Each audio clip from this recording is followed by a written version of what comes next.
Share screen belum. Oke, saya mulai ya. Hari ini kita akan belajar tentang sejarah kemasan. Nah, kalian pasti sedikit nanya dan mungkin agak boring juga ya. Kenapa sih semua mata kuliah itu kenapa sih semua mata kuliah itu kayak harus diawali oleh sejarah? Sebenarnya bukan untuk ngapalin tanggal-tanggalnya, tapi lebih ke kita paham alur perkembangannya secara logis gitu. Jadi kita paham apa yang terjadi 100 tahun yang lalu, kenapa hal itu tuh ngaruh banget di kehidupan kita sekarang. Hari ini kita start dari sejarah kemasan. Ini sudah terlihat, teman-teman? Ya, Bu. Sudah.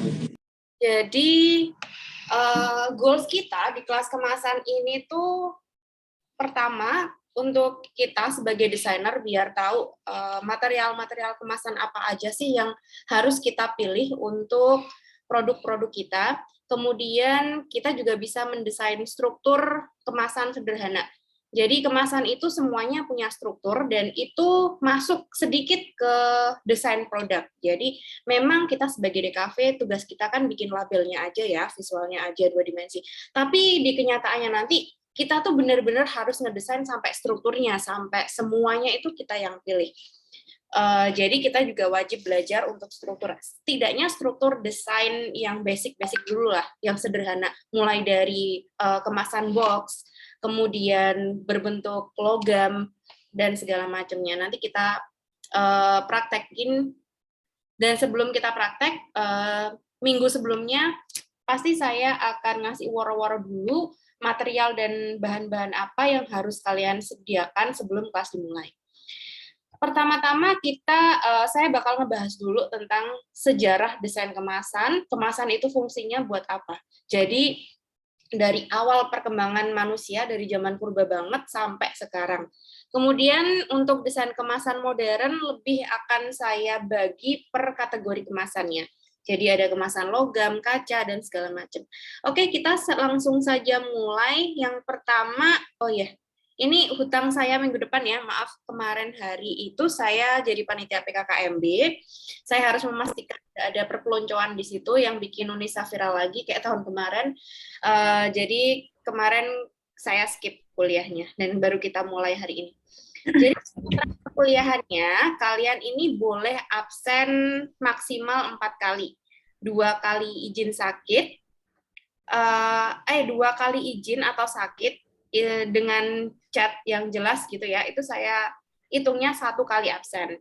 Kalau 3 kali telat lebih dari 15 menit atau 20 menit itu saya hitung 1 kali absen, dan itu saya bisa ngecek lewat record dari absen kalian itu jam berapa. Jadi kan tadi saya di awal pertemuan tadi saya share, terus saya bisa mantau kalian masukin absen tuh jam berapa aja.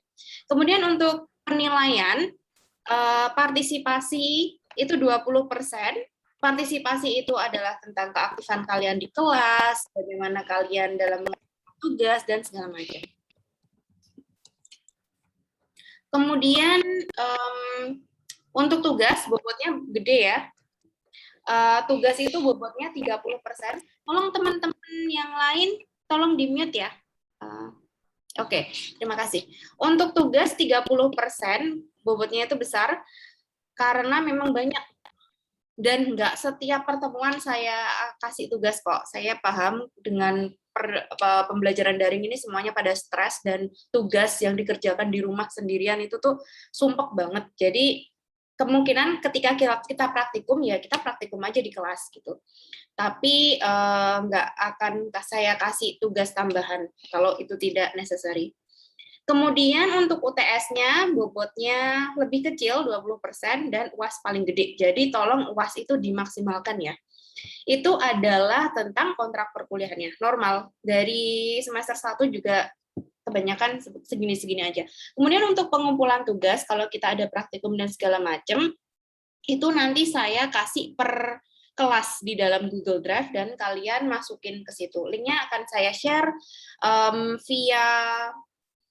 via grup. kalau yang kelas C dan D nanti bisa lewat bukannya. Untuk kelas C dan D, gabung dengan saya sekitar 3 atau 4 kali pertemuan saja. Setelah itu kalian kembali ke bukannya. Untuk kontrak perkuliahan, apakah ada yang ditanyakan?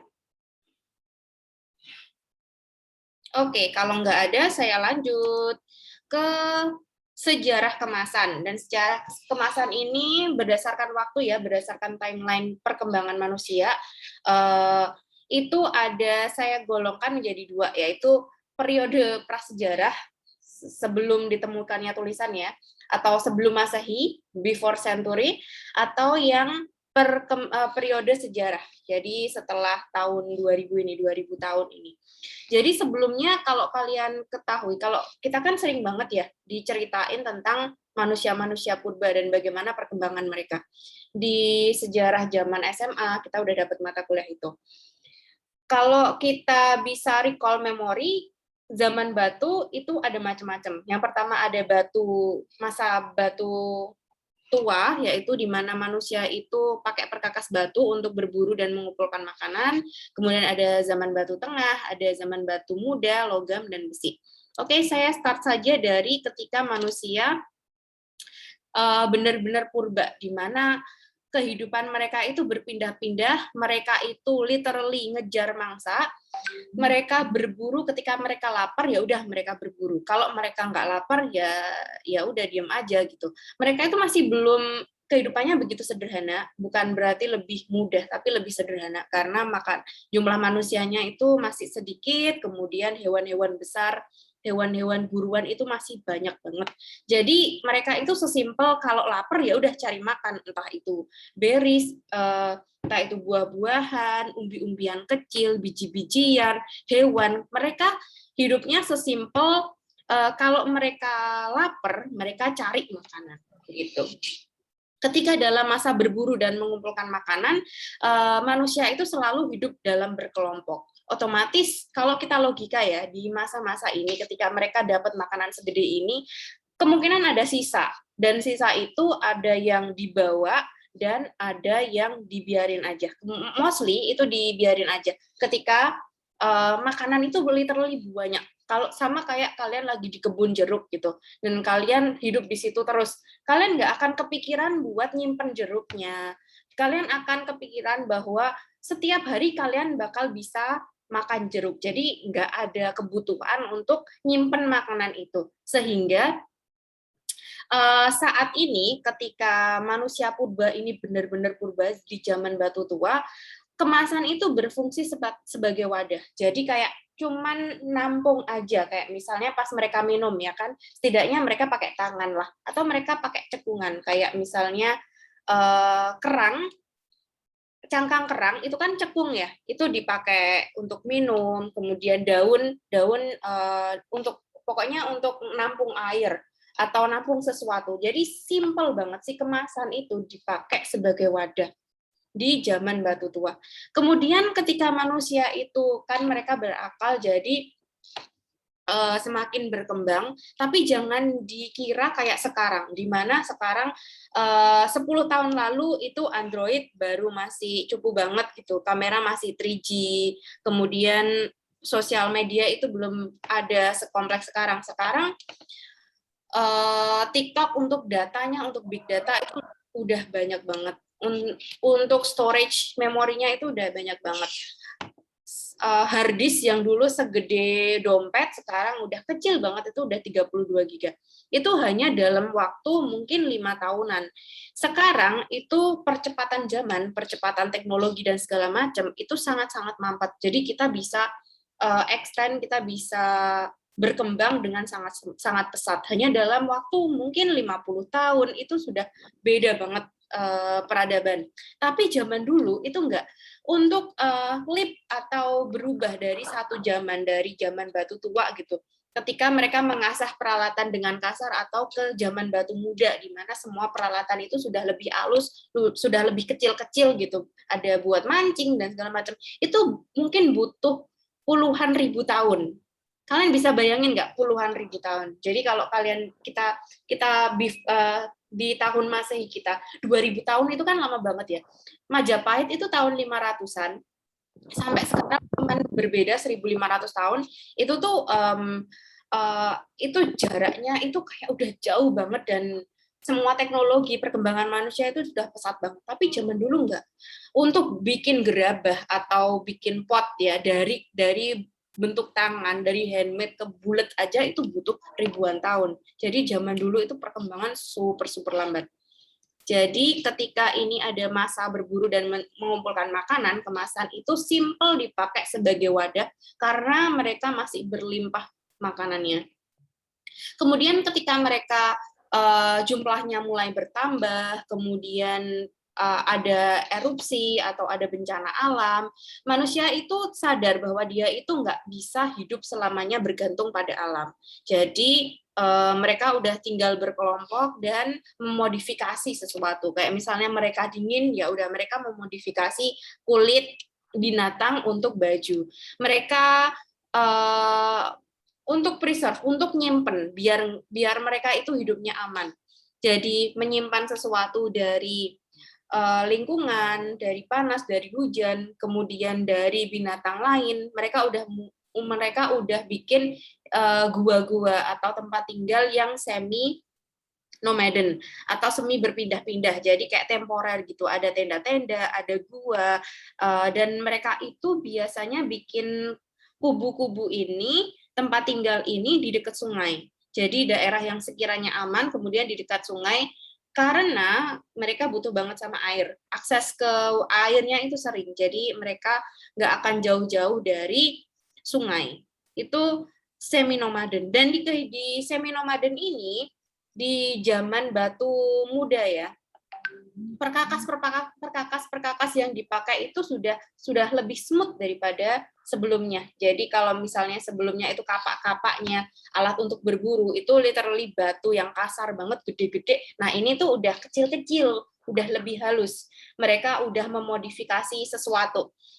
Mereka udah akal manusianya itu udah berfungsi. Jadi karena makanan terbatas, mereka harus nyimpen, sehingga di tahap ini mereka sudah mempunyai kebutuhan untuk menyimpan makanan. Kalau tadi kan kemasan cuma buat wadah doang, kayak wadah buat minum, pokoknya nampung. Kalau ini kemasan udah buat melindungi sesuatu, bisa kayak melindungi dari hewan lain, biar nggak dimakan biar nggak dicuri temennya dan segala macam.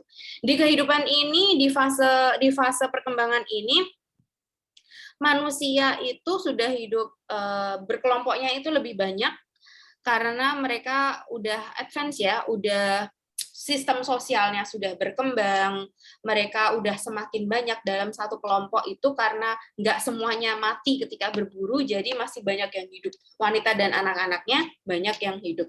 Jadi kelompoknya jauh lebih besar dan mereka punya kebutuhan untuk menyimpan makanan. Ketika di fase ini, di semi-nomaden di gua-gua ini, kemasan itu berfungsi selain sebagai wadah untuk cari air, untuk angkut air, juga sebagai untuk nyimpen. Nah, kemasan-kemasan itu mereka dapat dari alam, segala macam dari alam yang berbentuk cekung, kayak misalnya apapun yang berongga kayak si bambu ini itu dipakai untuk gelas. Kemudian kandung kemih hewan itu dikeringkan, itu bisa jadi pengganti botol. Kemudian guci itu dari labu. Labu kalau kering dia kan tahan air ya, jadi itu dipakai. Segala macam yang dari alam yang bisa untuk menyimpan sesuatu itu mereka pakai. Kayak misalnya si kerang ini. Kemudian di masa bercocok tanam, nah karena tadi kan manusia udah semakin banyak dan mereka kelompoknya udah semakin banyak. Kalau kelompok semakin besar itu lebih sulit untuk pindah dari suatu daerah ke daerah lainnya. Karena banyak sekali yang harus jadi pertimbangan. Kayak misalnya ada nenek-neneknya yang sakit, banyak balita dan segala macam. Itu kondisi yang jauh lebih sulit untuk bertahan hidup ketika kelompok kalian itu kecil. Jadi karena kelompok-kelompoknya itu semakin besar dan makanan di sekitar mereka itu sudah semakin habis karena kebutuhan untuk makan itu banyak. Jadi manusia itu mereka mengembangkan pertanian awal. Jadi masa bercocok tanam, di mana biji-biji itu bisa tumbuh. Kemudian umbi-umbian juga bisa ditumbuhkan, sehingga mereka tidak 100% bergantung pada alam lagi. Mereka bisa memodifikasi. Kayak misalnya babi-babi ternyata bisa dipelihara. Jadi mereka bisa lebih mager, itu tujuannya. Biar lebih mager. Nah, kalau kita amati di era pertanian ini, kemasan itu selain tadi yang basic banget untuk wadah, kemudian untuk disimpan, ini kemasan juga kalau kita perhatikan gambarnya untuk transportasi, untuk membawa dari satu tempat ke tempat yang lain. Jadi udah memodifikasi apa yang tersedia di alam, kayak misalnya tali itu mereka bikin simpul, kemudian jerami itu mereka anyam menjadi basket, menjadi wadah. Jadi manusia itu sudah bisa mendesain, sudah bisa memodifikasi alam untuk memenuhi kebutuhan mereka. Jadi di masa bercocok tanam, kemasan itu berfungsi sebagai wadah, sebagai penyimpanan, dan sebagai transportasi juga. Karena kalau kalian berburu di Jawa Timur dan kalian dapat hewan buruan di Jawa Tengah, kalian akan membawa makanan buruan itu ke keluarga kalian, dan disitulah fungsi kemasan untuk transportasi. Jadi dibawa-bawa untuk mindahin hasil tani ke pasar dan segala macam. Jadi fungsi kemasan itu lebih kompleks. Di sini semua materialnya masih alami, masih belum ada plastik, masih belum ada kaca. Namun bedanya dari zaman batu tua dan zaman batu muda, di sini manusia sudah bisa memodifikasi, kayak mendesain. Mereka mendesain basket, mereka mendesain alat pembawa dan segala macam yang itu tuh dari material alam. Start si kemasan tradisional itu dari sini. Kemudian kalau kita baca buku mungkin Sapiens ya, itu ngejelasin tentang migrasi dari modern humans dari dataran Afrika menuju ke seluruh dunia. Jadi ini sangat fit ya teorinya, bahwa kemasan itu sangat-sangat berfungsi ketika kita mau mindahin barang. Transportasi, jadi pasti ini bawa-bawa makanan. Nggak mungkin kita bepergian kemana-mana tanpa makanan. Jadi sudah sejak zaman sebelum sejarah itu manusia berpindah dan mereka menggunakan kemasan untuk transportasi. Nah, ini adalah contoh-contoh modifikasi atau desain yang dibuat oleh manusia zaman dulu. Jadi karena rami, kayak kalian bayangin ya, kelapa, daun kelapa, kayak gitu doang gitu. Kalian nggak bisa ngemacem-macemin dengan kelapa.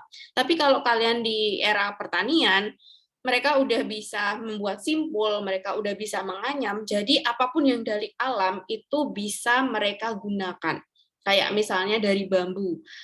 Material bambu itu diapa-apain dan jadilah berbagai macam memenuhi kebutuhan mereka. Kayak misalnya batu yang gede-gede kemudian dijadiin rumah, dijadiin tempat tidur, dijadiin bangku, ada yang dijadiin kayu-kayu itu ada yang dijadiin rakit, kemudian daun-daunnya dianyam untuk jadi tampah, untuk jadi apapun untuk yang bisa ngebantu hidup mereka.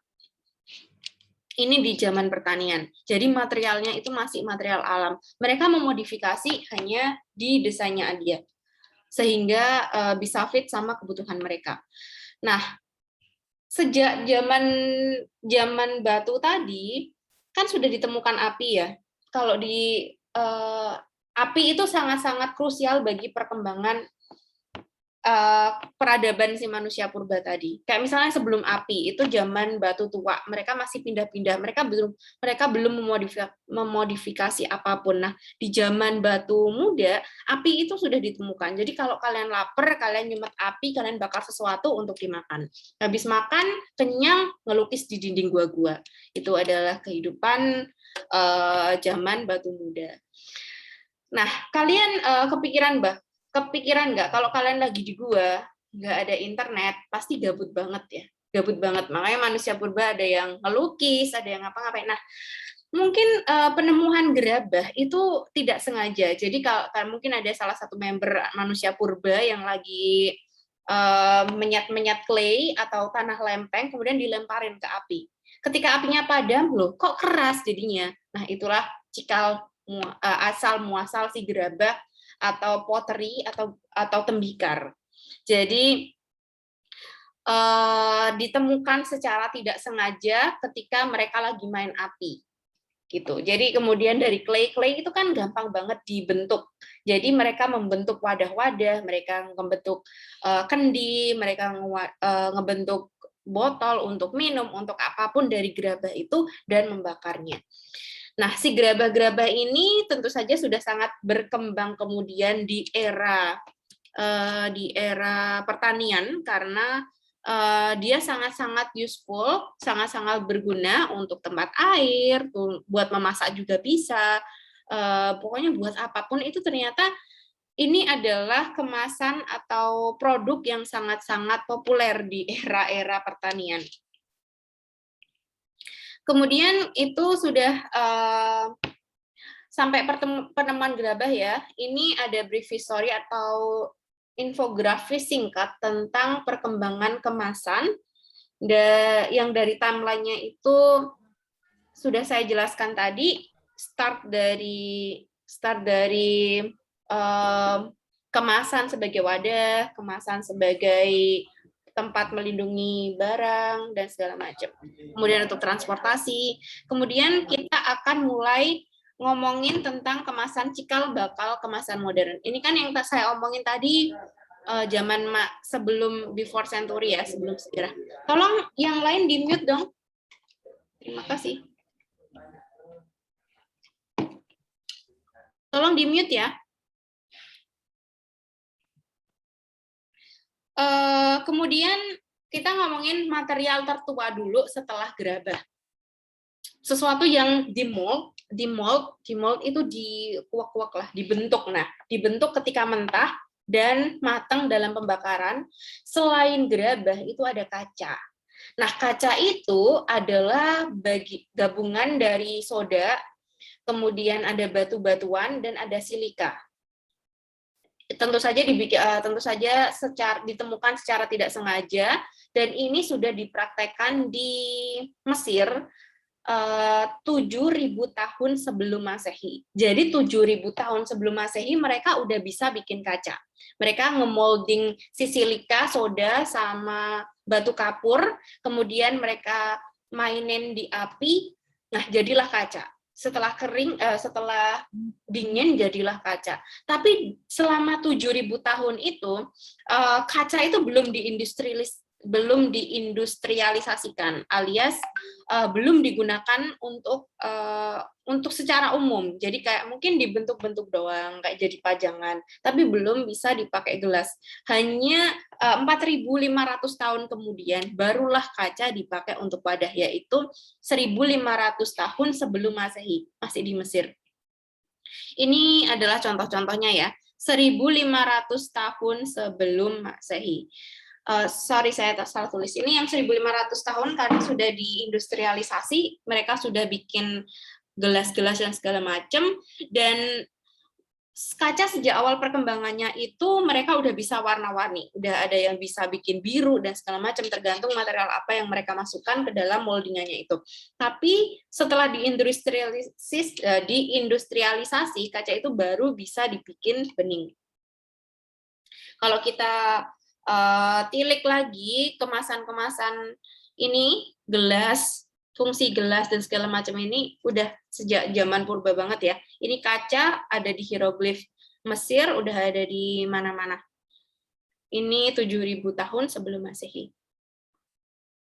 Kemudian selain kaca itu ada logam. Dalam perkembangannya kemasan logam itu tuh awalnya digunakan untuk peti, untuk menyimpan sesuatu yang sangat berharga dan tidak digunakan untuk wadah kemasan biasa.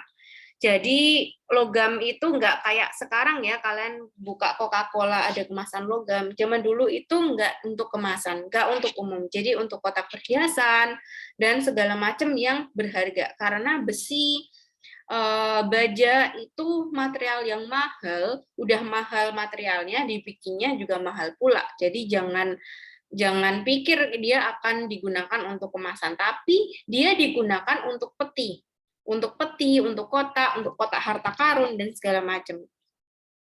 Baru tahun dari 1800-an itu kaleng itu diproduksi dari timah.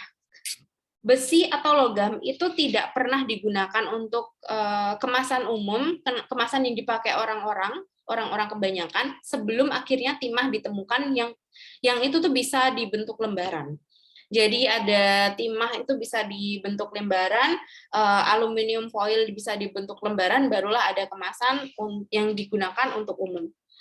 Kemudian kemasan selanjutnya itu ada kertas di Cina, ini ditemukan tahun 100 sebelum Masehi, kemudian berkembang kemana-mana. Si kertas ini basically dia terbuat dari serat alam, dari serat rami. Rami itu bahan linen. Jadi kayak semacam tumbuhan yang satu spesies sama tebu. Jadi kayak diambil pulpnya, diambil sarinya, kemudian dia ditaruh di cetakan, dibiarkan kering, dan jadilah kertas. Nah, kertas itu selain untuk nulis, itu juga bisa buat ngebungkus. Dan sebelumnya itu si kertas itu dipakai untuk ngebungkus makanan, kemudian ini bisa nih dibungkus ngebungkus sesuatu, kemudian dipertebal dan segala macam. Jadilah si karton, kemudian ada corrugated paper dan segala macam. Itu dari kertas dan awalnya itu start dari 100 sebelum Masehi. Ini adalah kemasan kaleng logam yang pertama kali ditemukan di daerah Bohemia. Jadi setelah timah itu bisa ditipiskan dan material logam bisa ditipiskan, barulah digunakan untuk kemasan-kemasan logam, makanan atau minuman. Ini adalah contoh kemasan kertas yang memang dia sudah digunakan, sudah ditemukan 100 sebelum Masehi, tapi kan perkembangannya lama banget ya. Apalagi untuk kemasan, baru dikasih label itu baru ditemukan di 1300-an, di tahun 300-an di Inggris. Kemudian karena si logam tadi udah bisa dibikin tipis banget dan semua itu adalah tentang cuan. Jadi semakin tipis semakin murah, dan setelah murah barulah dipakai untuk komersil, kayak di kaleng-kaleng apapun yang bisa kita temui saat ini, itu start dari tahun 1800-an. Lalu dari perkembangan si kertas tadi, itu ada suatu pabrik ya di Amerika, yang dia itu alatnya ngejam. Kalian tahu nggak, kalau misalnya si printer kalian lagi rusak, itu akan bikin kertasnya itu nekuk. Nah, itu sama. Si kardus ini atau corrugated paper itu yang kayak gini. Jadi kardus tapi yang satu sisi. Nah, itu tuh ditemukan secara tidak sengaja ketika kertas yang seharusnya mesin yang seharusnya memproduksi kertas itu tuh lagi macet. Jadi kayak bergelombang gitu. Nah, ternyata ketika dia itu dikasih sisi atas dan bawah kayak di sandwich gitu, itu bikin struktur yang kuat banget. Nah, otomatis setelah si struktur kardus ini ditemukan, dia itu materialnya murah, harganya murah, dan ringan, tapi kuat. Nah, otomatis dia langsung booming banget di pasar, dan jadi kemasan yang sampai saat ini masih kita gunakan. Jadi salah satu material yang sangat-sangat berguna untuk kehidupan manusia ya si kardus.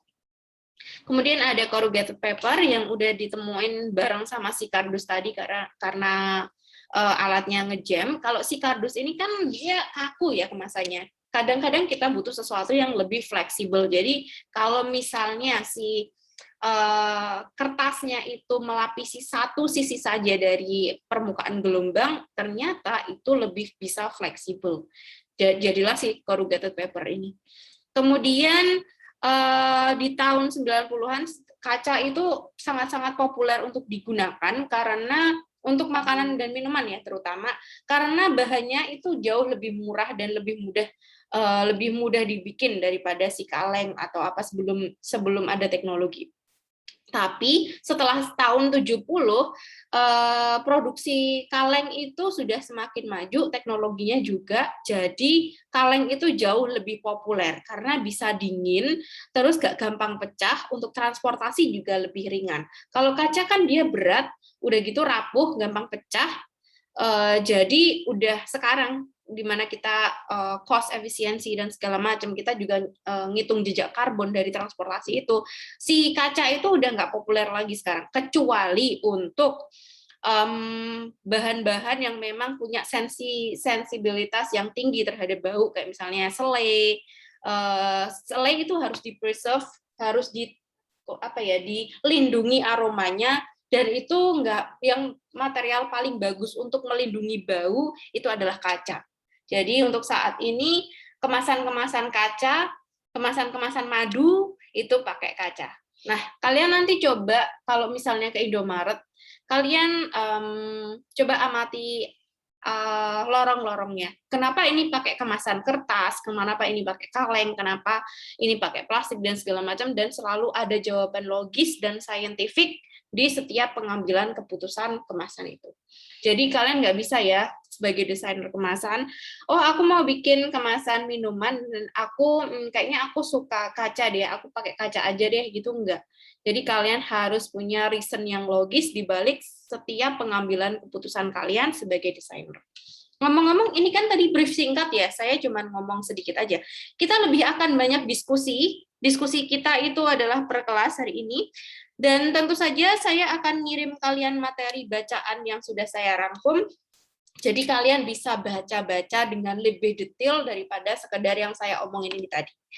Anggap saja saya barusan itu cerita, dan kalian bisa lebih ngulik di materi yang akan saya share nanti di grup. Terus setelah logam sama si logam sama si kaca tadi ditemukan dan mereka udah populer di tahun 1970-an tadi, si plastik baru datang nih, karena si plastik ini adalah material yang paling baru di antara semuanya, dan sampai saat ini masih jadi primadona karena ekonomis, gampang dibikin, bisa fit dalam segala macam aktivitas yang kita butuhkan, ini ya si plastik. Tapi selalu ada konsekuensi di balik semua itu. Di tahun 1980 ini si plastik sudah bisa digunakan untuk makanan panas. Karena sebelumnya plastik itu disintetis dari karet atau dibikin dari karet kimia. Jadi mereka itu nggak elastis, nggak kuat, nggak kayak sekarang. Jadi dulu itu benar-benar masih untuk wrapping. Jadi nggak bisa untuk makanan minuman karena super contagious, bisa mengkontaminasi makanannya dan bikin kanker. Kalau sekarang kan udah ada pilihan berbagai macam plastik yang nggak bikin kanker. Nah, ini jadi fungsi kemasan dari yang barusan saya omongkan itu dari yang tiga teratas ini. Yang pertama itu mewadahi, membawa dan melindungi, ini ada di kemasan sebelum sejarah. Kemudian untuk identifikasi fungsi merek itu hanya ada setelah brand itu ditemukan. Jadi fungsi kemasan tadi itu yang pertama adalah mewadahi.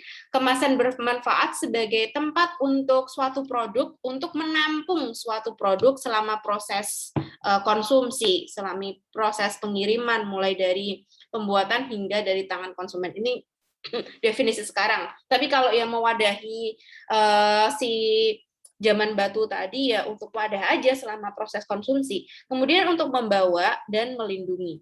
Membawa itu artinya untuk transportasi, kemasan itu melindungi produk yang dibawanya hingga aman dari awal sampai akhir, atau bisa memungkinkan untuk ditransport, untuk dipindah tempatkan. Kalau misalnya kita 1 ton gerabah gitu, 1 ton beras gitu, tanpa kita karungin, kita nggak mungkin, tanpa kemasan kita tidak akan mungkin mentransport atau memindah triliunan beras, triliunan butir beras ke tempat yang baru.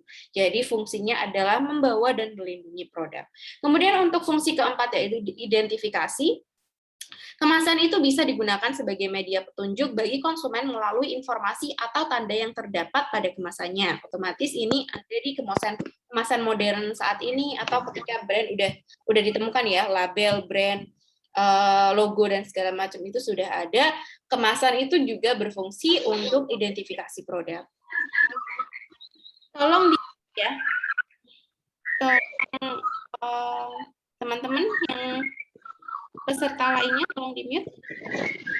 Ada Muhammad Ferdiawan yang masih belum di-mute. Oke, terima kasih.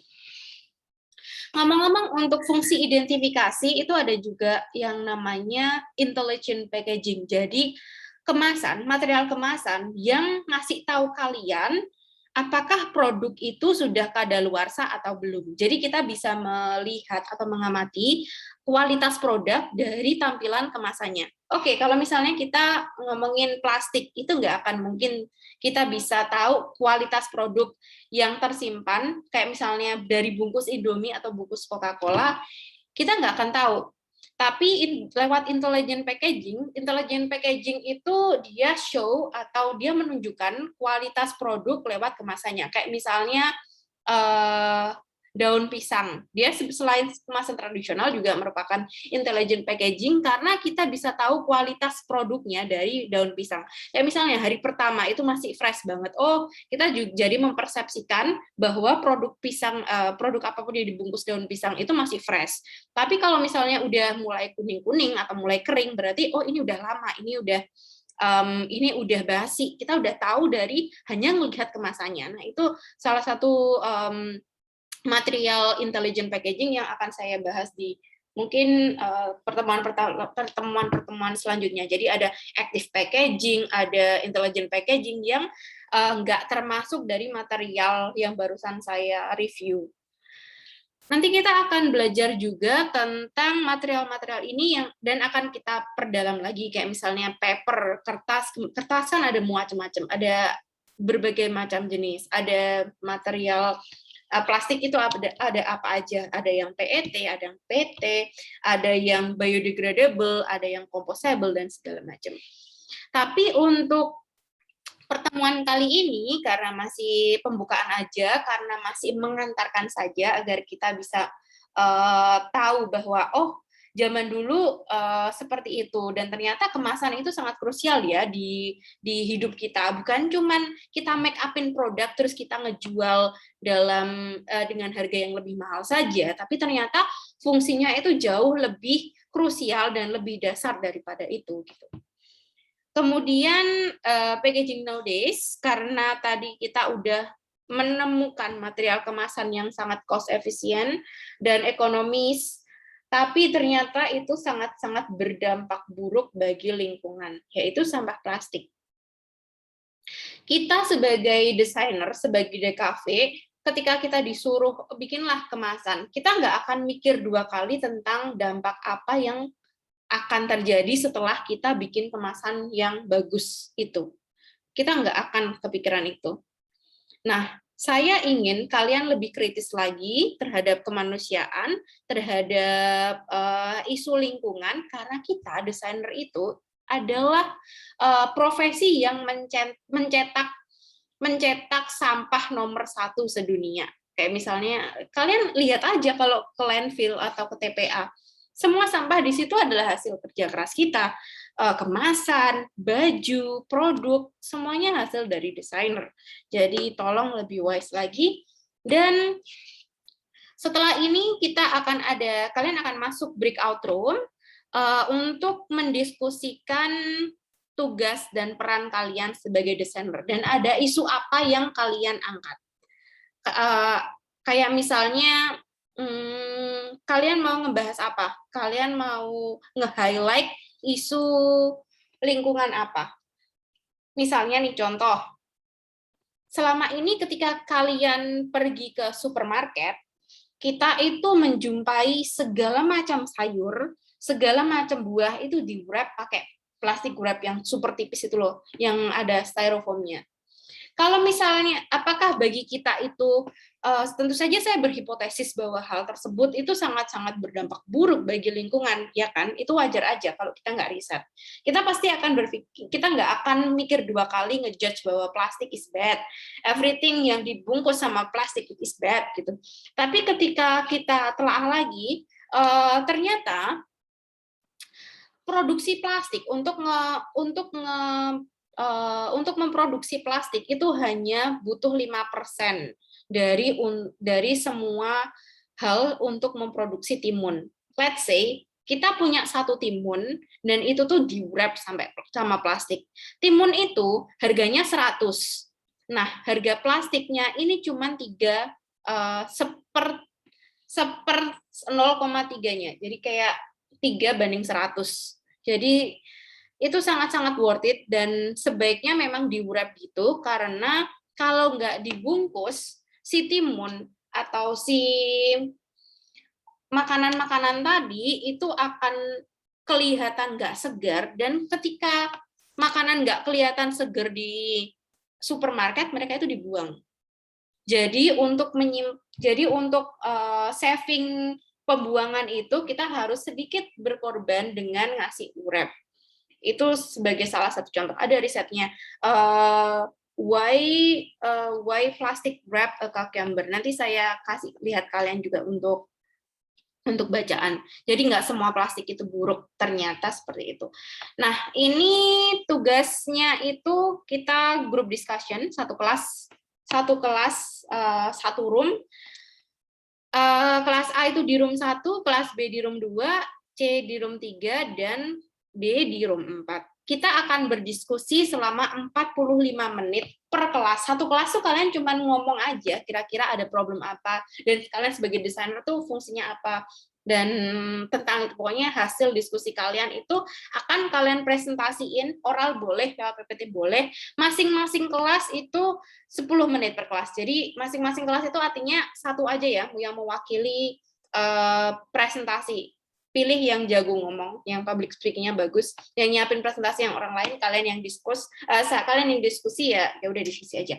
Kita akan memasuki room ini, saya stop sharing dulu, dan saya akan, hostnya tolong dipindah ke saya lagi dong. Oh iya, sebentar Bu. Terima kasih, Yasid.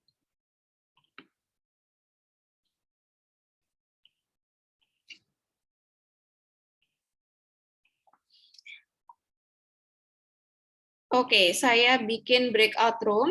Saya sudah open all room.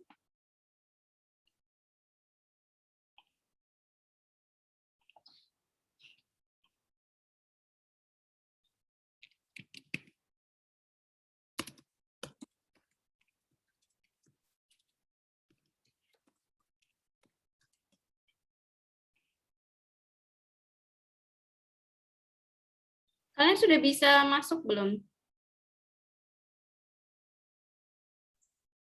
Belum tersedia breakout-nya, Bu. Oh.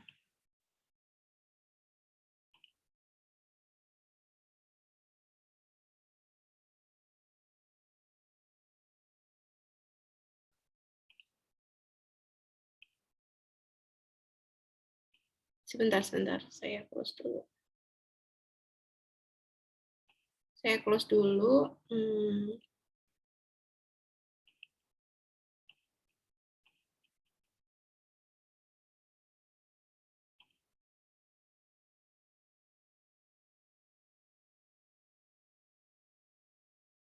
Nah, ini saya sudah otomatis masukin kalian ke itu nggak sih?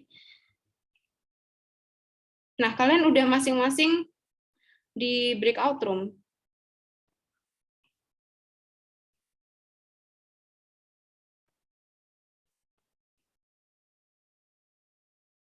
Oh, ngomong-ngomong, ini nggak jadi per kelas ya. Ini sudah otomatis, jadi kalian akan disortir per sortiran, per 25 orang. Jadi ini masing-masing sudah live.